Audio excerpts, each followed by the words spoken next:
ለምለም እዚህ ቤት ገብታ ስትቀመጥ ዝም ያልሽው ማን ነው ባክሽ? ከክፍልሽ እንዳትወጪ ያደረገሽ? ሊዱ ሂጂ ውጭልኝ ወደዛ። አንቺም ወንድምሽም ሁላችሁም አስመሳዮች ናችሁ። አንዳችሁ እንኳን ለኔ አታስቡልኝም። ኦኬ ይወጣልሻል። እኔ እዚህ የታፈነ ክፍል ውስጥ ብዙ መቆየት አልችልም። ውጪ። እኔ እኮ ግን እንደዚህ ልፍስፍሳት መስኝም ነበር። ለአደይ ሲሆን ነው ለካ ጉልበትሽ። ለምለም ስትሆን አፍሽን ዘግተሽ ጭጭ አልሻ። በጣም ታሳፍሪያለሽ ሊዲያ። አያገባሽም።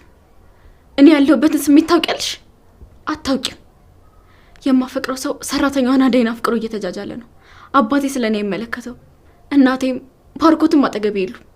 ለኔ የሚያስብልኝ የሚወደኝ ሰው አንድ እንኳን የለም። ማንንም የማይወድሽ እኮ በጣም ክፉ ሰው ስለሆንሽ ነው ሊዲያ። ቆይ ግን ለማንም ማታስፈልጊ ከሆነ ለምን እዚህ ቤት ቦታ ታጣቢያለሽ? ለምን ታንቀሻት ሞቺ?